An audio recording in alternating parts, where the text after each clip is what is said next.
नमस्कार, मैं रवीश कुमार। जम्मू कश्मीर के पूर्व राज्यपाल सत्यपाल मलिक आज जंतर मंतर पर पहुंच गए और अपना समर्थन जताए।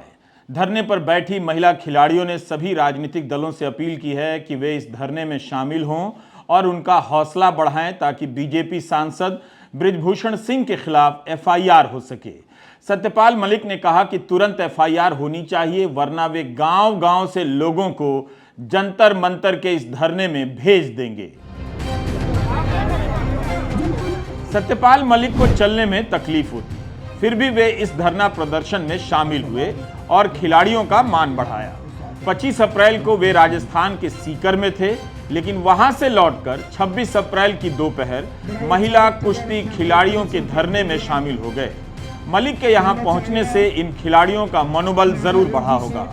कपिल सिब्बल के बाद सत्यपाल मलिक दूसरे राजनेता हैं जो इस तरह से खिलाड़ियों के समर्थन में आगे आए हैं और उनकी मदद कर रहे हैं। सत्यपाल मलिक ने कहा कि दिल्ली की हुकूमत को एफआईआर करने और बर्खास्त करने में 1 मिनट की देरी नहीं करनी चाहिए थी। उन्होंने यह भी कहा कि आधी रात में आवाज लगाने पर वे इन खिलाड़ियों के बीच आ जाएंगे। पिछले दिनों प्रशांत टंडन और करण थापर को दिए इंटरव्यू में सत्यपाल मलिक ने कई राज खोल दिए।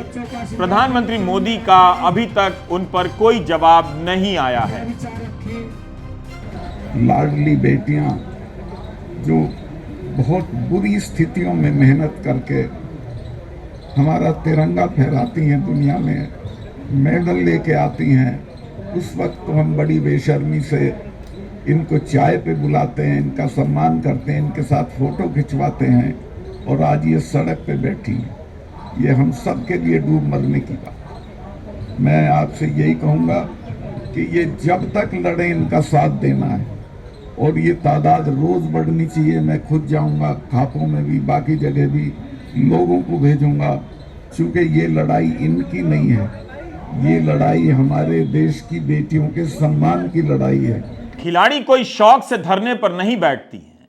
3 महीने में दूसरी बार धरने पर बैठी हैं, तो इन खिलाड़ियों को पता है कि इससे उनकी प्रैक्टिस पर असर पड़ रहा होगा। उनके लिए एक एक दिन भारी गुजर रहा है।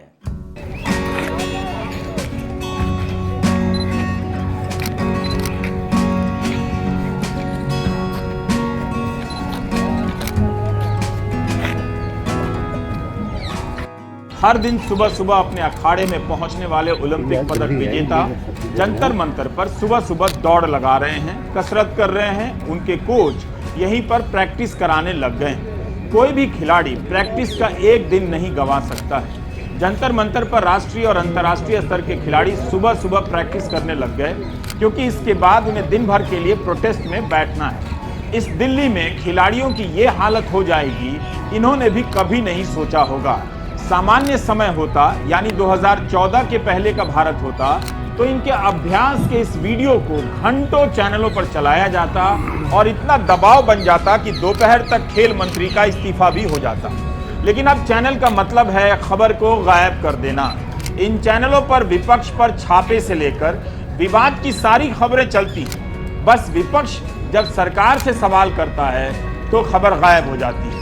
इसी तरह जब जनता, किसान या ये खिलाड़ी सरकार से सवाल करते हुए विपक्ष की तरफ जाते हैं, विपक्ष बनते हैं, तो ये भी चैनलों से गायब कर दिए जाते हैं। 4 दिन से यहाँ पड़े हैं मच्छरों में, मतलब आप समझ सकते हो कैसी नींद आ सकती है फुटपाथ पे। सुबह ट्रेनिंग करी थी, उसके बाद थोड़ा सा फ्रेशन अप होके आए, नहाना धोना, साइड में कमरा सा खुलवा रखा है, वहाँ नहाया धो जाते हैं, यहीं खा रहे हैं, यहीं सोते हैं। तो बस उम्मीद बना रखी है, हौसला तो मतलब वही बात है, हिम्मत जुटा रहे हैं कि ठीक है बैठे रहें, और बस अब तो मन में यही है कि बैठे ही रहेंगे जब तक न्याय नहीं मिल जाता। जब कोई खिलाड़ी ओलंपिक में पदक जीतता है या जीतने वाला होता है, तो दुनिया भर के न्यूज चैनल खिलाड़ी के गांव पहुंच जाते हैं, मोहल्ले में चले जाते हैं, घर के भीतर रसोई बेडरूम में चले जाते हैं कैमरा लेकर। मां से बात कर रहे होते हैं, पिता से बात कर रहे होते हैं, रुला रहे होते हैं, रो रहे होते हैं। बहन बहनोई से लेकर पड़ोसी और स्कूल के टीचर तक को पकड़ लाते हैं और उनका इंटरव्यू चल रहा होता है। याद करें तो ऐसे वक्त में लगता है कि हमारे खिलाड़ी और उनका परिवार मीडिया के बीच में ही रहता है, लेकिन आज जब वही खिलाड़ी जंतर मंतर पर धरने पर बैठे हैं तब उनकी बात लोगों तक नहीं पहुंचाई जा रही है। खिलाड़ी ही शिकायत कर रहे हैं कि जंतर मंतर पर इंटरव्यू लेने तो बहुत लोग आते हैं, मगर बात क्या है कि वो कहीं चलता नहीं है। अजीब देश और दौर हो गया है। किसान आंदोलन करने आते हैं तो उन्हें गोदी मीडिया में आतंकी बताया जाने लगता है। ओलंपिक पदक जीतने वाले खिलाड़ी धरने पर बैठते हैं तो मीडिया वहां से गायब हो जाता है। आप लोग, मुझे नहीं पता, आप लोग भी टीवी पे इतना कम दिखा रहे हैं। अब की बार यहाँ पे तो आप खूब भीड़ है, पर टीवी पे आप लोग भी कम दिखा रहे हैं। किस चीज़ का दबाव है आपके ऊपर भी, हम मुझे नहीं पता इस चीज़ का तो, लेकिन टीवी पे आप लोग भी अब की बार कम दिखा रहे हैं। लेकिन सोशल मीडिया के माध्यम से हम लोगों को जागरूक कर रहे हैं और खूब लोग हमारा समर्थन कर रहे हैं। सोशल मीडिया पे कैंपेन चल रहा है, दीपेंद्र हुड्डा को आप लोग अध्यक्ष बनाना चाहते हैं कुश्ती संघ का। हमने तो नहीं चलाया, आप लोग कुछ भी चला सकते हो। आप बात करके जा रहे हो, आप तो टीवी पे भी नहीं चला रहे, तो आप लोग कुछ भी चला सकते हैं। पर मुझे नहीं लगता, आप लोगों ने जो सही कहा, आप लोग खूब सपोर्ट कर रहे हैं हमें, पर पता नहीं यहाँ पे तो इतना आप कवर करके जा रहे हैं, पर हमें बाहर से पता चल रहा है कि आपकी बार मीडिया भी बहुत कम कवरेज दे रहा है आप लोग। आखिर खिलाड़ियों को लग रहा है कि उनकी बात मीडिया नहीं दिखा रहा है, मगर सरकार पर असर क्यों नहीं पड़ रहा है? सारा दोष मीडिया ही क्यों? सरकार क्यों नहीं अपनी जिम्मेदारी निभाती है, इन खिलाड़ियों से बात करती है इस वक्त जब धरने पर बैठे हैं? बबीता फोगाट विनेश फोगाट की बहन है। बबीता बीजेपी के टिकट पर चुनाव लड़ चुकी हैं और बीजेपी में ही हैं। यूपी भारतीय जनता युवा मोर्चा की सह प्रभारी हैं बबीता। उनके ट्विटर हैंडल में प्रधानमंत्री मोदी के साथ तस्वीर है। एक और तस्वीर है जिसे बैनर फोटो कहते हैं, वो गृह मंत्री अमित शाह के साथ है। प्रधानमंत्री मोदी बबीता फोगाट को ट्विटर पर फॉलो करते हैं। रक्षा मंत्री राजनाथ सिंह और केंद्रीय महिला विकास मंत्री स्मृति ईरानी भी बबीता फोगाट को फॉलो करती हैं। 25 अप्रैल को बबीता ने ट्वीट भी किया कि मैं फिर से यही कहना चाहूंगी कि एक राजनेता नहीं, खिलाड़ी होने के नाते अपने खिलाड़ी साथियों के साथ खड़ी हूं। मुख्यमंत्री हरियाणा ने भी कहा है कि कोई भी दोषी बख्शा नहीं जाएगा और मुझे पूरी उम्मीद है कि हमारे खिलाड़ी साथियों की हर मांग पर सही न्याय होगा। कम से कम बबीता फोगाट के इस ट्वीट और बयान पर ही गोदी मीडिया के डिबेट बदल जाने चाहिए थे। बबीता फोगाट ने बयान दिया है, पीटीआई ने जारी किया है और उसके आधार पर कई जगह यह खबर छपी है। इसके बाद भी इन खिलाड़ियों का दुख है कि मीडिया साथ नहीं दे रहा, उनकी बातों को नहीं दिखा रहा है। बबीता ने पीटीआई से कहा है कि निगरानी समिति की उनकी साथी राधिका श्रीमन ने पूरी रिपोर्ट नहीं पढ़ने दी, पढ़ने से पहले ही उनसे छीन ली। अमर उजाला ने लिखा है कि पूर्व खेल प्रशासक राधिका ने इस आरोप को नकार दिया है। बबीता ने बयान दिया है कि मैंने अंतिम रिपोर्ट के कुछ ही पन्ने पढ़े थे और मुझे कुछ आपत्तियां थीं, लेकिन राधिका श्रीमन ने आकर रिपोर्ट छीन ली। उन्होंने कहा कि चूंकि मैं उसी परिवार से संबंधित हूं जो विरोध प्रदर्शन कर रहा है, इसलिए मैं रिपोर्ट नहीं पढ़ सकती। बबीता फोगाट उस कमेटी की सदस्य हैं जिसे महिला पहलवानों की शिकायत पर जांच करने का काम दिया गया है। अब अगर बबीता का बयान भी घंटों कवरेज का मुद्दा नहीं बनता है तो क्या किया जा सकता है? बबीता का यह बयान बता रहा है कि जंतर मंतर पर महिला पहलवान कितनी मुश्किल लड़ाई लड़ने चली गई हैं। विनेश फोगाट और बबीता फोगाट की बहन गीता फोगाट ने भी प्रदर्शन की तस्वीरों को ट्वीट किया है और लिखा है कि हम इंसाफ चाहते हैं। गीता फोगाट ओलंपिक खिलाड़ी रही हैं, कॉमनवेल्थ खेल में गोल्ड मेडल जीत चुकी हैं। प्रधानमंत्री इन्हें भी ट्विटर पर फॉलो करते हैं। विनेश फोगाट, गीता फोगाट, बबीता फोगाट के अलावा उनकी 3 और बहनें कुश्ती खिलाड़ी हैं। आमिर खान ने इन बहनों के संघर्ष पर फिल्म बनाई दंगल, जो चीन तक में देखी गई। मगर जब यही बहनें जंतर मंतर पर बैठी हैं तो उनकी यह भी शिकायत है कि कोई मीडिया उन्हें दिखाता तक नहीं है और सरकार जवाब तक नहीं देती, एफआईआर नहीं होती है।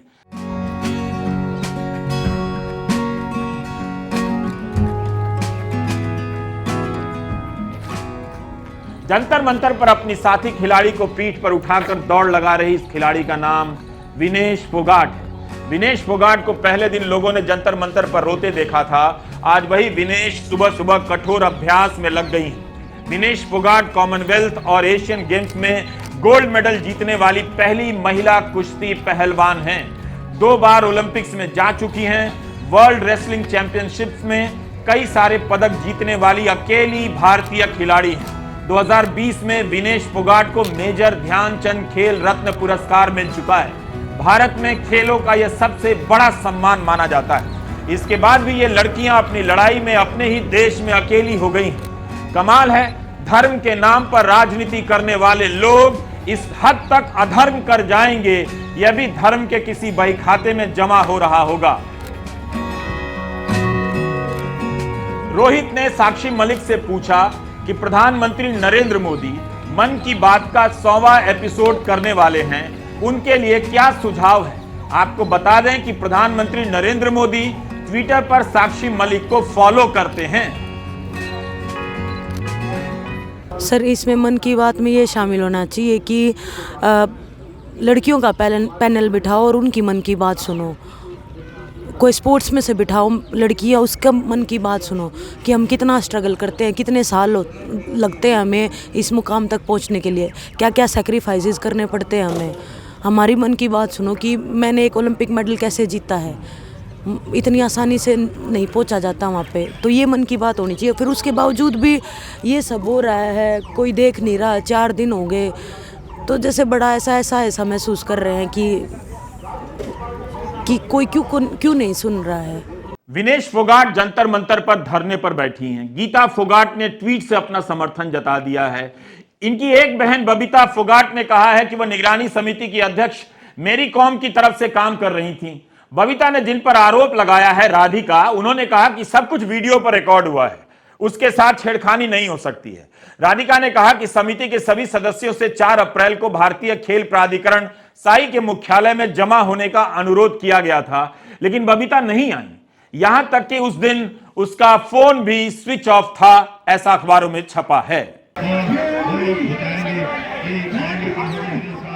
अब लग रहा है कि 3 महीने बाद कहानियां बन रही हैं ताकि कमेटी की रिपोर्ट को लेकर विवाद हो, फिर कमेटी बने और इंसाफ की लड़ाई लंबी हो जाए। यह सरकार की नाकामी है कि 3 महीने के भीतर महिला खिलाड़ियों की शिकायतों पर मुकम्मल तरीके से ध्यान नहीं दिया गया और न ही निपटारा किया गया।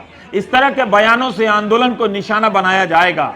यही होता था किसान आंदोलन के समय में। याद कीजिए, ऐसे संगठनों के किसानों को सामने लाकर कृषि कानूनों की तारीफ करवाई जाती थी और उन्हें ही असली किसान बताया जाता था और धरने पर बैठे असली किसानों को नकली से लेकर आतंकवादी कहा जाता था।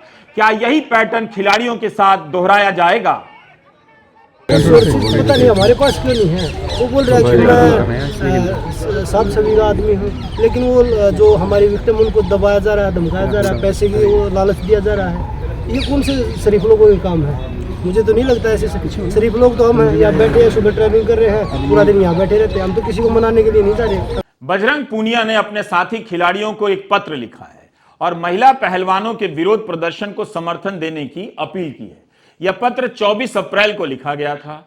2014 से पहले का भारत होता तो यही पत्र सारे अखबारों के पहले पन्ने पर छप गया होता। बजरंग ने अपने पत्र में लिखा है, हम सभी ने अलग अलग खेलों में अंतर्राष्ट्रीय मंचों पर देश के तिरंगे के लिए खेले हैं और सभी देशवासियों के साथ से अनेकों पदक जीते हैं। आज कुश्ती के खिलाड़ियों को आपके साथ की जरूरत है। आज हमारी महिला खिलाड़ियों के साथ यौन शोषण करने वाले के खिलाफ एक एफआईआर तक दर्ज नहीं हो रही, जबकि एक महिला खिलाड़ी 16 साल से भी कम उम्र की है। आज यह हमारे खेल में हो रहा है, लेकिन हम चाहते हैं कि यह किसी भी खिलाड़ी और देश की किसी भी महिला के साथ ऐसा ना हो। इसलिए हम आंदोलित हैं। आप सभी खिलाड़ियों से उम्मीद है कि महिला खिलाड़ियों को न्याय दिलवाने के लिए आप सभी आगे आएंगे। जो जंतर मंतर आ सकते हैं वो यहां पहुंचे। जो साथी अपने कैंपों में प्रैक्टिस कर रहे हैं वे कम से कम न्याय के लिए लिखें, बोलें और पीड़िताओं के साथ खड़े हों। खबरों से ये खिलाड़ी तब भी गायब हो गए जब सुप्रीम कोर्ट ने कह दिया कि भारतीय कुश्ती महासंघ के खिलाफ पहलवानों ने जो आरोप लगाए हैं वो बेहद गंभीर हैं। इतना भी काफी नहीं है कि इन खिलाड़ियों को लेकर चर्चा हो, मंत्री जवाब दें, प्रधानमंत्री बोले और समाज सरकार से पूछे कि एक सांसद के खिलाफ एफआईआर क्यों नहीं हो रही है। दिल्ली पुलिस को शुक्रवार को जवाब देना है कोर्ट में। कोर्ट ने यह भी कहा है कि शिकायत करने वाले खिलाड़ियों के नाम सार्वजनिक ना हो, मगर जो शिकायत है वो जारी किया जा सकता है। यह करना जरूरी भी होता है ताकि पहचान सार्वजनिक ना हो और शिकायत करने वाली खिलाड़ियों की जान को खतरा ना पहुंचे। खिलाड़ियों ने बताया कि शिकायत करने वाली एक नाबालिग खिलाड़ी भी है। याचिकाकर्ता की तरफ से वकील कपिल सिब्बल ने कहा कि आईपीसी के 166A में संशोधन हुआ है कि अगर पुलिस अधिकारी एफआईआर दर्ज नहीं करता है तो उसके खिलाफ कार्रवाई होगी, उसे सजा मिलेगी। पुलिस ने तो हमें बैठने की भी परमिशन नहीं दी। पुलिस ने तो अब तक एफआईआर भी दर्ज नहीं की है, 4-5 दिनों में कंप्लेंट दी हुई है। तो पुलिस तो रोक नहीं सकती, किस वजह से रुकी पुलिस? जब लड़कियों ने कंप्लेंट दे रखी है उसके खिलाफ तो आप कार्रवाई कर नहीं रहे। यहाँ पे हम शांतिपूर्वक ट्रेनिंग कर रहे हैं, जो देशवासियों ने हमें जिम्मेवारी दे रखी है देश के लिए मेडल जीतने की, वो भी तो हमें निभानी है। प्रोटेस्ट ही हमारी लाइफ में है, तो वो चीज़ें भी हमें साथ के साथ करनी होंगी।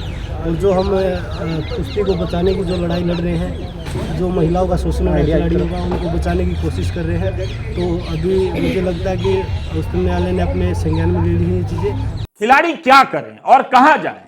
पिछली बार इन्होंने कोशिश की कि राजनीति ना हो, राजनीतिक दल उनके धरने प्रदर्शन से दूर रहें ताकि उनकी शिकायत को राजनीतिक नजर से ना देखा जाए।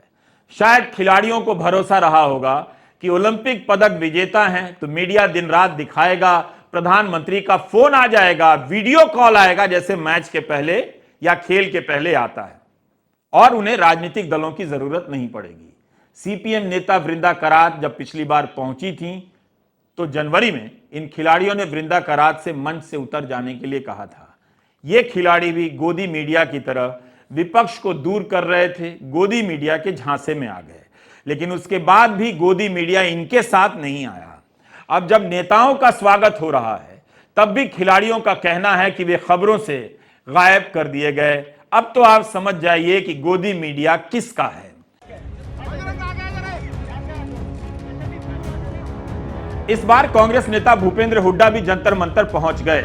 आम आदमी पार्टी की प्रवक्ता रीना गुप्ता और सीपीएम नेता वृंदा करात भी। खिलाड़ियों को अब यह भी दिख रहा होगा कि राजनीतिक दलों के आने से भी मीडिया नहीं दिखा रहा है और सरकार नहीं बोल रही है। उन्हें अब समझ लेना चाहिए कि गोदी मीडिया केवल सत्ता की बात को दिखाता है, सत्ता के सामने हाँ जी करता है। कांग्रेस महासचिव प्रियंका गांधी ने ट्वीट किया है कि खिलाड़ी देश का मान होते हैं, देश उन पर गर्व क्यों करता है, क्योंकि तमाम मुश्किलों के बावजूद अथक मेहनत और बहुत कुछ सहकर जब वे पदक जीतते हैं तो उनकी जीत में हमारी जीत होती है, देश मुस्कुरा उठता है। महिला खिलाड़ियों की जीत बाकियों से बहुत बड़ी होती है। वे देश की संसद के बगल की सड़क पर आंखों में आंसू लिए बैठी हैं। लंबे समय से चल रहे शोषण के खिलाफ उनकी शिकायत कोई सुन नहीं रहा। मजबूत बाजुओं मगर भोले दिल की इन लड़कियों ने यकीन किया जब इनसे सरकार ने कहा कि जांच होगी, मगर जांच नहीं, सजा का प्रश्न ही नहीं उठा। क्या सरकार दोषियों को बचाना चाहती है? प्रियंका गांधी अपने ट्वीट में आगे कहती हैं कि किसका दबाव है दिल्ली पुलिस पर? क्यों इसी पुलिस द्वारा विपक्ष के नेताओं पर भारत जोड़ो यात्रा में किसी लड़की का दर्द सुनने पर पूछताछ की जाती है, मगर देश का मान बढ़ाने वाले खिलाड़ियों की गुहार अनसुनी कर दी जाती है। एक पार्टी और उसके नेताओं का घमंड जब आसमान चढ़ जाता है तब ऐसे ही आवाजों को कुचला जाता है। आइए अपनी इन बहनों का साथ दें, यह देश के मान की बात है। प्रधानमंत्री का 100वां मन की बात एपिसोड होने वाला है। हाँ, तो वो काफ़ी सारे लोग उनको सुझाव दे रहे हैं कि इस शो में क्या शामिल हो। आप क्या सुझाव दोगे? ये हम तो क्या ही, प्रधानमंत्री जी हैं, वे तो हमारे बड़े हैं, उन्हें पहले देखनी चाहिए सबसे पहले ये बात। उनके बच्चे बैठे हैं तो इसमें तो क्या क्या ही सोचे हम। फिर भी कि उन्होंने इस सेंसिटिव मुद्दा इस पर से बड़ी गहराई से बात करनी चाहिए और उन्हें खुद इंटरेस्ट लेना चाहिए इस बारे में बोलने के लिए। ये हो गए हमारे गृह मंत्री जी हो गए, उनको खुद ज़्यादा से ज़्यादा इंटरेस्ट लेके ही अपना इसमें इन्वॉल्व होना चाहिए उन्होंने। आप यहाँ कब तक रहोगे? जब तक इंसाफ नहीं। इंसाफ की बात है जी। लंबी लड़ाई हो सकती है। कोई बात नहीं जी, लंबी लड़ते आए हैं। खिलाड़ी अपने इरादे पर कायम है। उनका कहना है कि अगर वे गलत हैं तो उन्हें सजा मिलनी चाहिए, लेकिन पीछे नहीं हटेंगे। पूर्व खिलाड़ी भी जंतर मंतर पर पहुंच रहे हैं। रोहित ने ज्ञान सिंह से बात की। 10 साल चीफ कोच रहे हैं, भारत के पहले A ग्रेड कोच हैं, जैसा कि उन्होंने बताया। ओलंपिक में भी शामिल हो चुके हैं। हमने पहले जो डिमांड की थी हमने बच्चों ने वो ये की थी भाई इसको हटा दो, इसके परिवार को हटा दो क्योंकि ऐसे गलत हो रहा है। तो उन्होंने उसको नहीं हटाया और हमारे बच्चों को कहने लगे तो झूठे हैं, इन्होंने खुद लड़ना नहीं था, ये चाह रहे हैं डायरेक्ट चले जाएं, तो ये झूठ बोल रहे हैं, अगर इनके कुछ पास है तो FIR कराओ। मंत्री ने थोड़ा सा हमारे को ललोपोट दे के लड्डू खिला दिए, बैठा के चाय पानी अच्छी पिला दी, सेवा करी, ये सिम बिठा दिए। तो उसके बाद कहा हमने कमेटी बना दी, हमें यकीन कर गए भाई कमेटी बना दी ठीक हो जाएगा। पर 2-3 महीने बाद जब कमेटी ने भी कुछ नहीं किया और वो सस्पेंड किया हुआ, गवर्नमेंट ऑफ इंडिया का सस्पेंड किया हुआ तोमर वो मेडल सेरेमनी करा रहा है और प्रेसिडेंट अपने यहाँ नेशनल करा रहा है, तो बच्चों ने सोचा भाई इससे अच्छा तो फिर पूछ लेते हैं, शायद ये FIR ही कोई ऐसी चीज़ है इससे न्याय मिल सके है। क्योंकि सारे कह रहे थे ना, आप लोग भी पूछ रहे थे FIR क्यों ना कराते, और हमने बच्चों से पूछा तो वो कह रहे थे हम इसलिए नहीं कराते, हमारी बहन बेटियां हैं, इनके नाम ना आवें, आगे ब्याह शादी भी होनी है, समाज में बेइज्जती ना हो, हम इसलिए ना करा रहे थे। पर मजबूरी में बेटियों को दाव पर लगा के आए हैं हम तो उनके नाम, और उनके नाम भी देखो हमने नहीं पता किसके नाम है, हमने बच्चों के मुंह पे मास्क लगा के भेजी हैं। इस बीच मीडिया का मुद्दा तेजी से बदल रहा है ताकि आपकी नजर वहां ना जाए कि गोदी मीडिया जंतर मंतर पर जो धरने पर बैठी हैं खिलाड़ी, उनके प्रदर्शन को क्यों नहीं दिखा रहा है। हमेशा कैमरे और देश की निगाह में रहने वाले ये खिलाड़ी आज देश की नज़र से गायब कर दिए जा रहे हैं। अब तो आप इस देश को देख लीजिए, क्या पता एक दिन आप भी गायब कर दिए जाएं। नमस्कार, मैं रवीश कुमार।